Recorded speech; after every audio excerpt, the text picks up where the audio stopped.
Pendidikan memang jadi salah satu kebutuhan pokok manusia. Makanya tuh dunia pendidikan pasti jadi perhatian buat pemerintah di semua negara. Tiap negara pasti punya kondisi berbeda, mulai dari kebudayaan, ekonomi, penduduk, sampai watak masyarakatnya pasti berbeda. Nah, karena itu tuh sistem pendidikan di setiap negara ikut berbeda. Salah satu sistem pendidikan terbaik di dunia ada di negeri Sakura, Jepang. Apalagi pendidikan dasar di Jepang, top marko top deh. Mau tahu seberapa keren pendidikan dasar Jepang? Seberapa beda sih dengan pendidikan dasar Indonesia? Berikut ini simak perbedaan pendidikan dasar Jepang dan Indonesia.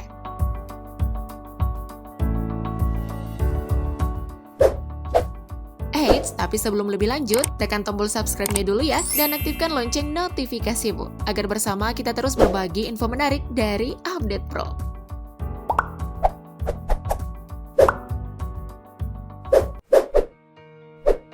Seragam sekolah. Kalau yang ini sih, mau di Indonesia ataupun Jepang, seragam tetap diatur tuh dalam dunia pendidikan. Tapi kalau mau bandingin keduanya sih, jelas ya Indonesia lebih ribet daripada Jepang.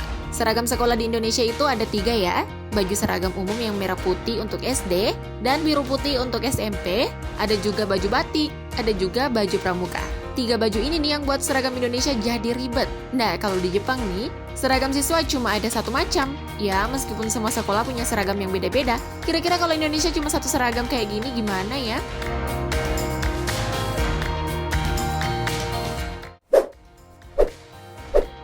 Pendidikan karakter. Pasti sama sudah tahu nih kalau pendidikan di Indonesia diwarnai dengan berbagai ujian. Mulai dari ujian tulis, membaca, sampai nantinya jadi faktor dalam penaikan kelas.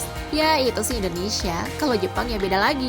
Pendidikan dasar Jepang nggak ngelibatin tuh yang namanya ujian untuk 3 tahun awal pendidikan dasar mereka. Pada 3 tahun pertama, para siswa nggak diberi ujian supaya mereka fokus dalam belajar pendidikan karakter, kayak sopan santun, tolong-menolong, bersikap di publik, dan pendidikan karakter lainnya. Hal ini dilakukan karena pihak pemerintah Jepang percaya kalau pendidikan karakter akan menjadi dasar yang baik untuk para siswa dan membantu pendidikan mereka nantinya.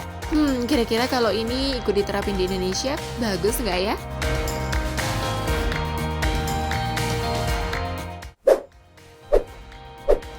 Membaca dulu.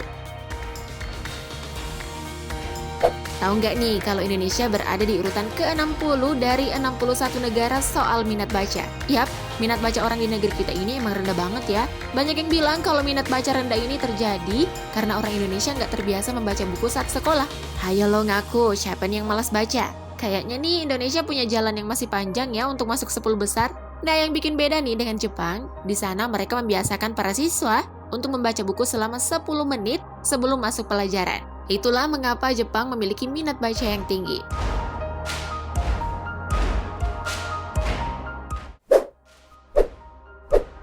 Perlengkapan sekolah. Yang satu ini juga penting nih. Siapa sangka kalau perlengkapan sekolah juga mempengaruhi proses belajar mengajar siswa. Dunia pendidikan Jepang memang harus nih diberi gelar dunia pendidikan paling perhatian. Karena merhatiin sampai perlengkapan sekolah murid. Di Jepang nggak ada tuh tas beda, sepatu beda kayak yang ada di Indonesia. Kalau di Jepang, semua serba sama, mulai dari tas sampai sepatu, itu sudah ada yang disediain. Perlengkapan sekolah ini sengaja disamain supaya nggak ada satu siswa pun yang minder dengan perlengkapan sekolah temannya. Nah, ini nih yang harus dicontoh Indonesia. Jangan sampai siswa ini malah jadi ajang pamer para orang tua.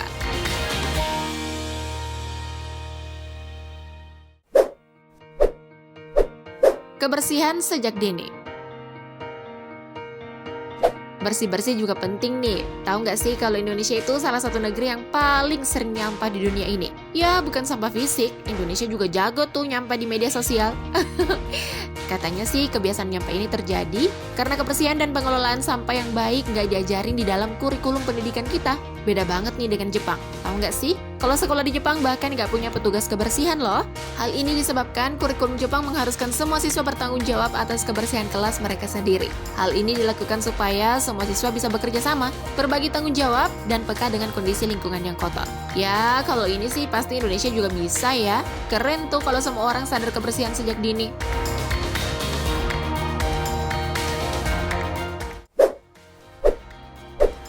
Makan bareng. Mabar, bukan main bareng ya, tapi makan bareng. Semua sekolah di Indonesia pasti punya kantin kan? Bahkan beberapa sekolah punya kantin lebih dari satu. Belum lagi jajanan di luar sekolah. Pokoknya makanan untuk para siswa sekolah di Indonesia warna-warni banget deh. Untuk dunia pendidikan Jepang, proses makan juga dianggap penting loh. Makanya pendidikan Jepang mengatur makanan siswa di sana. Mulai dari menu yang disiapkan, gizi dalam makanan, sampai cara mereka makan loh. Makan siang siswa di Jepang akan dilakukan bersama-sama dan diikuti oleh para guru. Kegiatan makan siang bareng ini dilakukan untuk membangun hubungan positif antara siswa dan juga dengan guru. Kalau di Indonesia kayak gini sih, kayaknya nggak butuh uang jajan ya kan?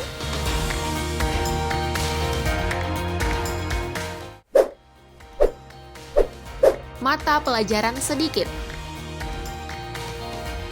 Indonesia terkenal banget tuh dengan jumlah mata pelajaran yang banyak banget. Udah banyak, bisa berulang pula dalam seminggu. Kayak pelajaran matematika di SD bisa diajarkan sampai 2 kali dalam seminggu. Nah, kalau di Jepang nih beda lagi. Untuk pendidikan dasar di Jepang, mata pelajarannya tergolong sedikit. Dan cuma diajarkan di hari tertentu doang. Jadi nggak bakal ada mata pelajaran yang berulang dalam seminggu. Pilih yang mana nih? Pilih belajar seminggu sekali tapi waktunya lama? Atau pilih sebentar tapi 2-3 kali seminggu?